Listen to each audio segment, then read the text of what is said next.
Hello दोस्तों, स्वागत है आप सभी का आपके अपने चैनल स्पोर्ट्स की बात में। तो दोस्तों हम बात कर रहे हैं इंडिया वर्सेस बांग्लादेश के टेस्ट मैच की, जो कि इंडिया ने बांग्लादेश को 2-0 से हराया। और जब वहां पर इंडिया ने बांग्लादेश को 2-0 से हराया कानपुर में, मात्र 2.5 दिन में इंडिया ने जब वो टेस्ट जीता, क्योंकि 2.5 दिन वहां पर बारिश थी और 2.5 दिन का ही खेल एक तरीके से वहां पर खेला गया था। और जब वो 2.5 दिन का खेल वहां पर खेला गया तो वहां पर हिस्ट्री क्रिएट की इंडिया ने, क्योंकि 2.5 दिन में जो टेस्ट मैच ड्रॉ की तरफ जा रहा था, वहां से पूरी इंडियन टीम और रोहित शर्मा जो कैप्टन है अपनी टीम के, उनका इंटेंट जो सामने सामने आया, उन्होंने अपने सारे प्लेयर्स से बोला कि हमें ये टेस्ट मैच जीतना है हर हालत में, और उसी तरह से हमको बैटिंग करनी है। पहले बांग्लादेश को 233 रन के समथिंग उन्होंने वहां पर समेटा। उसके बाद जब इंडिया की बैटिंग आई तो इंडिया ने इस तरह से बैटिंग करी कि वहां पर फास्टेस्ट 50, 100, 150, 200 सारे रिकॉर्ड्स तोड़ दिए, और नंबर 1 टीम ऐसी बन गई कि जिसने ये रिकॉर्ड कायम किया है इतने तेज तरीके से रन बनाने का। और वहां पर 285 रन पर 9 विकेट के अनुसार में इंडिया ने वो वहां पर अपनी पारी डिक्लेयर की। उसके बाद हम सब ने देखा कि किस तरह से इंडिया ने वहां से मैच निकाला, और अश्विन और सारे बॉलर्स, जडेजा और सारे फास्टर, बुमराह वगैरह और बैट्समैन की जितनी तारीफ की जाए उतनी कम है। और रोहित शर्मा की कप्तानी की एक अलग ही बात है। वो जब कप्तानी करते हैं तो वो अपने बॉलर्स और अपने बैट्समैन को समझते हैं, उन्हें देखते हैं कि वो किस तरह से वहां पर प्रेशर में है या अपने हिसाब से खुलकर बॉलिंग कर रहे हैं। वो सब कुछ वहां पर एब्जॉर्व करते हैं खड़े खड़े, और ये बात हमने देखा है कि और जब वो बैटिंग करने आते हैं तो बैटिंग में वो इंटेंट दिखाते हैं कि पूरी टीम में जोश बढ़ जाता है कि किस तरह से इंडिया को बैटिंग करनी चाहिए। तो जब टेस्ट में बांग्लादेश को 2-0 से हराया तो वहां पर टेस्ट रैंकिंग्स में इंडिया का जलवा हमें नजर आ रहा है, क्योंकि WTC में तो वैसे ही इंडिया टॉप पर है, नंबर 1 बनी हुई है। और WTC फाइनल खेलना एक तरीके से हमारा पूरी तरह से फाइनल है। अब सामने देखना पड़ेगा कि कौन सी टीम वहां पर फाइनल खेलने आएगी, या ऑस्ट्रेलिया खेलेगी या फिर श्रीलंका भी नीचे से दम लगा रही है और तीसरे नंबर पर वहां पर मौजूद है। हाल फिलहाल में ही उन्होंने न्यूजीलैंड को 2-0 से टेस्ट मैच हराया है, तो तीसरे नंबर पर वो बनी हुई है। आने वाले मैचेस में पता चलेगा कि किस तरह से रैंकिंग्स में फर्क पड़ेगा, और श्रीलंका आगे और बढ़ पाएगी या नहीं बढ़ पाएगी, या फिर ऑस्ट्रेलिया वापस से WTC में इंडिया के साथ फाइनल खेलेगी। तो इंडियंस का जलवा जलाल है। T20 वर्ल्ड कप हमने जीता। उसके बाद अगर बात की जाए तो टेस्ट मैचेस की, तो टेस्ट मैचेस में 18 सीरीज में लगातार इंडिया की जीत हुई है अपने घर के अंदर। और बहुत तगड़ी बात है ये कि 18 सीरीज में से एक भी सीरीज नहीं हारना, और WTC में हम नंबर 1 पर हैं। और अगर बैट्समैन की बात की जाए टेस्ट रैंकिंग में, तो नंबर 1 पर नंबर 3 पर जायसवाल है, और नंबर 6 पर कोहली है, और नंबर 9 पर ऋषभ पंत है। 3 भारतीय बल्लेबाज वहां पर अपनी पोजीशन कायम किए हुए हैं। और अगर बॉलर्स की बात करें तो नंबर 1 पर बुमराह आ गए हैं अश्विन को रिप्लेस करके, और नंबर 2 पर अश्विन है, और उसके बाद नंबर 6 पर जडेजा है।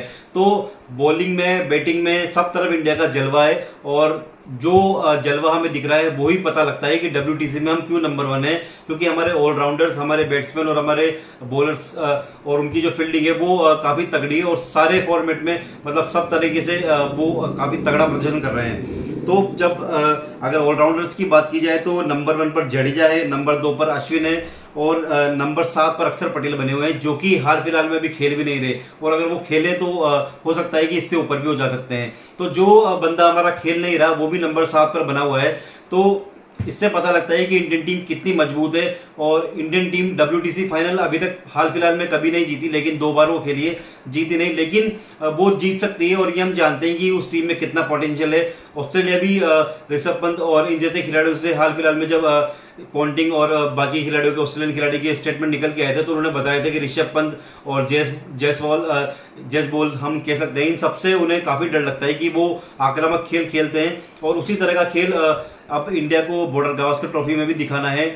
तो इंडिया का जलवा जलाल है। बैट्समैन में हम 3 पोजीशन पर नंबर 1 है, नंबर 3 पर जायसवाल है, नंबर 6 पर कोहली है, नंबर 9 पर ऋषभ पंत है। उसके बाद अगर बॉलिंग की बात की जाए तो नंबर 1 पर बुमराह है, नंबर 2 पर अश्विन है, और नंबर 6 पर जडेजा है। और ऑलराउंडर्स में नंबर 1 पर जडेजा है, नंबर 2 पर अश्विन है, नंबर 7 पर अक्षर पटेल है।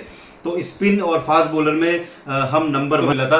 तो आपस में ही कंपटीशन लगा हुआ है इंडियंस में, और ये अच्छी बात है कि जब आपस में कंपटीशन रहता है नंबर 1 नंबर 2 पोजीशन का, या जिस तरह से खेल दिखाना है उसमें अगर कंपटीशन लगा रहे तो ये बहुत बड़ी बात है कि वहां से अच्छी अच्छी बातें सीखने को मिलती है, और अपने आप को बेटर करने का वहां पर सबको मौका मिलता है। तो ये चीजें पाकिस्तान को सीखनी चाहिए कि किस तरह से वहां पर बांग्लादेश ने जाकर पाकिस्तान को हराया था, और छोटी छोटी टीमों से जब पाकिस्तान हारती है और बड़े बड़े बयान सामने निकल के आते हैं कि हम ये कर सकते हैं, हम WTC में फाइनल खेल सकते हैं, हम वर्ल्ड कप जीत सकते हैं, हम बहुत कुछ कर सकते हैं, लेकिन उन्हें सोचना चाहिए कि किस तरह से अपनी टीम को बेटर करे। हाल फिलहाल में बाबर आजम ने कप्तानी भी छोड़ दी है, तो अब देखना पड़ेगा कि कौन पाकिस्तान की कप्तानी करेगा। और अच्छी बात है कि बाबर ने कप्तानी छोड़ी, उन्होंने कहा कि मुझे अपनी बैटिंग पर ध्यान देना है और फैमिली को टाइम देना है। तो ये एक अच्छी बात है कि वो अपनी बैटिंग पर ध्यान देना चाहते हैं, लेट ही सही, लेकिन उन्हें ये महसूस तो हुआ कि वो कप्तानी छोड़कर अपनी बैटिंग पर ध्यान दे। जिस तरह की बैटिंग वो शुरू में करते थे, बाद में वो पूरी तरह से फ्लॉप रहे, तो उनको सोचना पड़ेगा पाकिस्तान को कि किस तरह से अपनी टीम को बेटर करना है। और 18 सीरीज से इंडिया एक बार भी नहीं आ रही है, 4306 दिन से अनबीटन है इंडिया अपने होम के अंदर, तो ये बहुत बड़ी बात है। और इंडिया ने जो ये टेस्ट मैच खेला, इसमें बहुत सारे रिकॉर्ड हमने आपको बताया कि किस तरह से इंडिया ने यहाँ पर एक के बाद एक रिकॉर्ड्स बनाए, बैट्समैन में, बॉलर्स में, ऑलराउंडर्स में, सब तरफ इंडियंस है। तो ये बहुत बड़ी बात है और काफ़ी अच्छी बात है इंडियंस के लिए कि इंडियन टीम धीरे धीरे और स्ट्रॉन्ग होती जा रही है टेस्ट के अंदर। और हमने देखा कि टेस्ट में इंडिया के सामने कोई भी नहीं टिक पा रहा है। ऑस्ट्रेलिया के सामने जो बॉर्डर गावस्कर ट्रॉफी है, वहां पर देखना पड़ेगा कि इंडिया किस तरह का प्रदर्शन करता है और वहां पर जीतकर वापस आता है या नहीं आता, वो भी देखने की बात है। हाल फिलहाल में 2-3 साल में हमने ऑस्ट्रेलिया को वहां पर भी हराया है और ये अच्छी बात है कि इंडियंस इस तरह से खेल दिखा रहे हैं। विराट कोहली धीरे धीरे फॉर्म में आ रहे हैं। हमने देखा कि अभी हाल फिलहाल में सेकंड टेस्ट में फर्स्ट इनिंग और सेकंड इनिंग में उन्होंने रन बनाए, सेकंड इनिंग में वो नॉट आउट भी रहे एक पारी के अंदर, तो ये बड़ी बात है। और तेजी से रन बनाए, तो इंटेंट अपना चेंज करने की जरूरत थी, तो वो चेंज करा रोहित की कप्तानी से इंडियंस ने। और बॉलिंग बेहतरीन थी, स्लिप में फील्डिंग एक नंबर थी।